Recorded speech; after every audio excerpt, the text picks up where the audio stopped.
1950년 9월 15일 새벽, 인천 앞바다. 기록에는 단지 1.3초의 침묵으로만 남았다. 그러나 그 짧은 공백은 단순한 정적이 아니었다.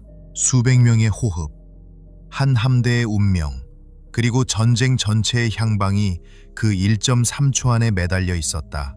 밤새 준비된 병력은 엔진을 켠 채 짙은 안개 속에 잠겨 있었다. 엔진은 간헐적으로 울부짖었고 쇠의 떨림이 가판 아래까지 진동했다. 디젤 냄새는 바닷바람과 섞여 병사들의 폐를 태웠다. 멀리서는 아직도 포성이 울렸고 해류는 느리게 밀려나며 검은 길을 드러냈다. 그러나 그 길은 구원이 아니라 늪일지도 몰랐다. 시계의 초침은 무심히 흘러가고 조수표의 밧줄은 점점 팽팽해졌다. 남은 시간은 눈에 보이지 않았지만 모두의 가슴을 짓눌렀다. 지도 위에는 희미한 연필선 하나가 있었다. 습기에 젖어 일그러진 종이 한 귀퉁이. 아무 의미 없어 보이던 그 선이 전부였다. 그것은 밤새 잠도 자지 못한 무명의 병사가 떨리는 손으로 그은 선이었다. 아무도 주목하지 않았고 누구도 믿지 않았다. 하지만 그 선은 죽음과 생존의 경계를 나누는 유일한 증거였다. 역사는 항상 대포의 굉음으로만 시작되지 않는다. 어떤 날에는 침묵과 연필선 하나가 모든 것을 바꾼다. 가판 위의 병사들은 숨을 고르며 서로의 눈을 피했고 긴장 속에서 작은 기침 소리조차 폭발처럼 울려 퍼졌다. 이 길이 틀리면 오늘은 끝이다. 아무도 말은 하지 않았지만 모두 같은 생각을 품고 있었다. 그 순간 세상은 또다시 숨을 멈췄다. 쌍육정이 해안에 가까워질수록 풍경은 더욱 음울해졌다. 진흙은 보트 밑을 붙잡고 철로 된 선체들은 숨을 죽인 채 미동도 없었다. 짙은 안개는 쌍안경조차 백색의 장막으로 바꾸었고 매캐한 디젤 냄새가 바닷바람과 섞여 병사들의 목구멍을 태웠다. 엔진의 고동은 불규칙하게 부풀었다가 꺼지기를 반복했다. 마치 초조한 심장의 박동처럼. 사령관은 조타실 앞에 서서 시야를 잃은 눈으로 수평선을 노려봤다. 아무것도 보이지 않았지만 그는 시간을 느꼈다. 초침의 소리, 물러나는 조류, 바다의 숨결, 그리고 무전병의 떨리는 목소리. 42, 41, 40. 각 숫자는 모처럼 박혀 되돌릴 수 없는 시간을 고정시켰다. 가판 위에서는 말 한마디 들리지 않았다. 기계의 떨림만이 공기를 흔들고 병사들은 서로의 눈을 피했다. 잘못된 길을 택하면 수분 안에 모든 함정이 갇힐 것을 누구나 알고 있었다. 사령관은 흔들리는 나침반을 바라보다 조수표의 밧줄을 살짝 당겼다. 줄이 팽팽해지는 순간 모두가 깨달았다. 바다는 다시 밀려올 것이고 그때까지 남은 시간은 단 90분 남짓. 아무도 말하지 않았지만 긴장감은 눈에 보였다. 그 순간 선체의 철판이 미세하게 삐걱거렸다. 마치 바다가 먼저 숨을 쉬는 듯. 모두가 그 소리를 들었고 아무도 입을 열지 않았다. 단 한 번의 잘못된 명령이 전쟁 전체의 무게를 무너뜨릴 수 있었다. 그때였다. 신호등이 깜빡이며 불을 뿜었다. 긴 짧음. 그러나 세 번째 불빛은 오지 않았다. 빛은 허공에서 꺼졌고 어둠만 남았다. 순간 모든 함정이 멈췄다. 엔진의 진동이 사라지고 공기마저 정지한 듯 했다. 병사들은 숨을 죽였다.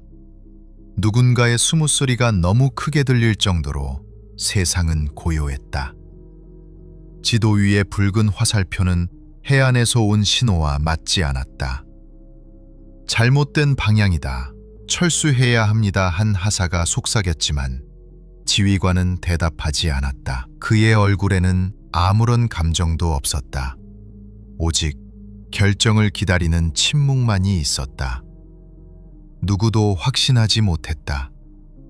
지금 내리는 한 판단이 네 척의 상륙정을 삼키고 수백 명의 생명을 진흙 속에 묻을 수도 있었다. 초침이 지나가는 소리조차 멀리서 포성처럼 울렸다. 한 젊은 병사가 고개를 숙인 채 지도를 바라보았다. 그의 시선이 멈춘 곳은 자신이 새벽에 그어둔 연필선이었다. 그는 혼자 조류의 변화를 측정했고 수위가 달라지고 있음을 알아차렸지만 보고할 용기가 없었다. 아무도 하급 병사의 말을 믿지 않았다.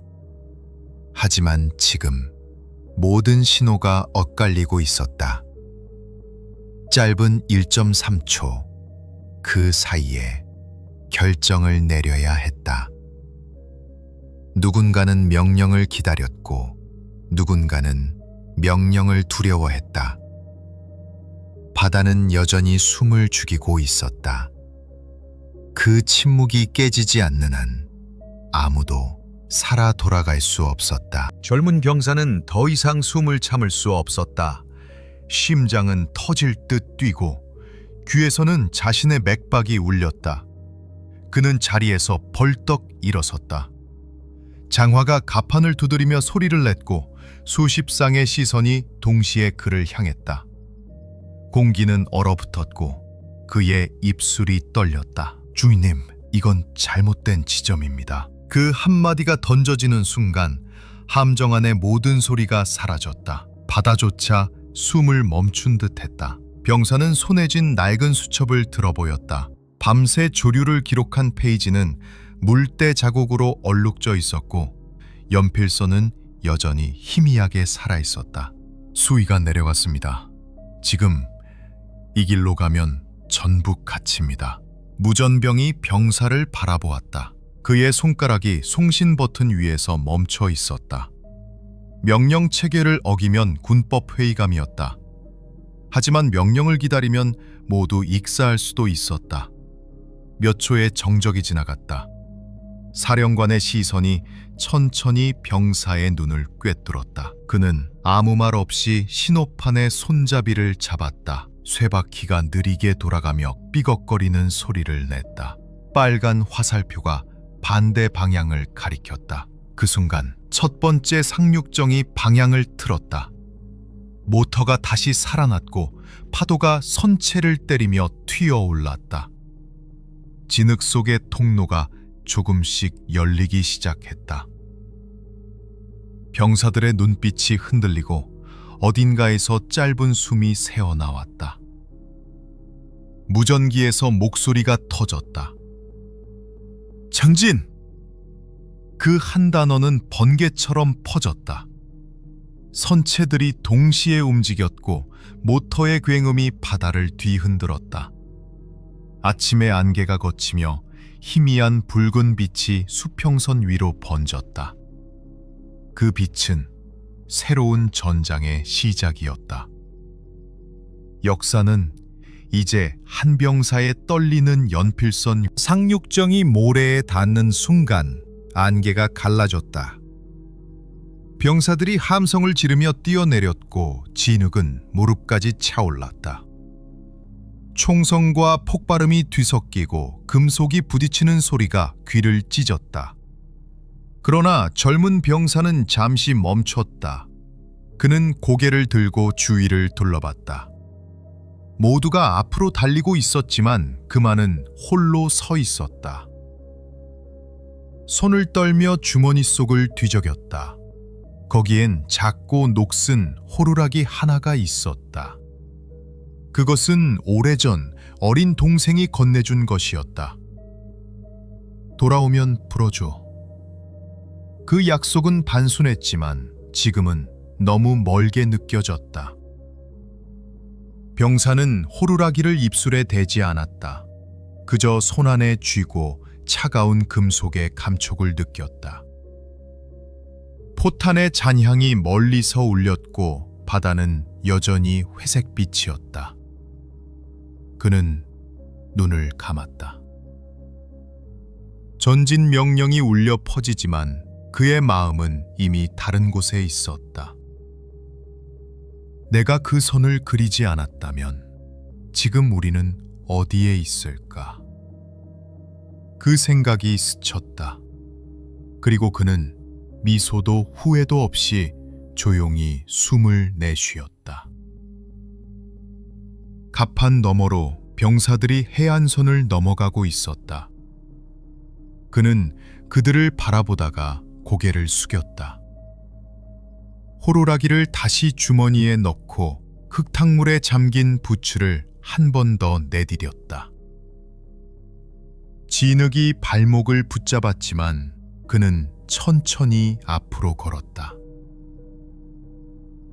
그날의 새벽은 피와 바람과 침묵으로 가득했다. 그러나 그 침묵 속에서 그는 아주 잠시 살아있음을 느꼈다. 90분 후 바다는 다시 밀려왔다. 진흙으로 열렸던 길은 순식간에 파도 아래로 사라졌다. 지도 위에 연필선은 지워졌고 종이는 눅눅하게 젖어 가장자리가 말렸다. 그날의 기록은 단 한 줄뿐이었다. 9시 27분 14초 침묵 기록. 조수표 수정 완료. 보고서에는 이름도 얼굴도 남지 않았다. 누가 그 선을 그었는지, 누가 명령을 바꾸었는지 아무도 묻지 않았다. 다음 날 아침 다른 보고서의 구석에는 이렇게 적혀 있었다. 0에서 전진. 커피 얼룩이 묻은 종이 한 장, 읽히지 않는 서명. 그것이 전부였다. 전투의 소음은 멀어지고 파도는 다시 평온해졌다. 그러나 그날의 1.3초는 여전히 어딘가에서 울리고 있었다. 그것은 기록으로 남지 않은 숨, 눈빛, 떨림이었다.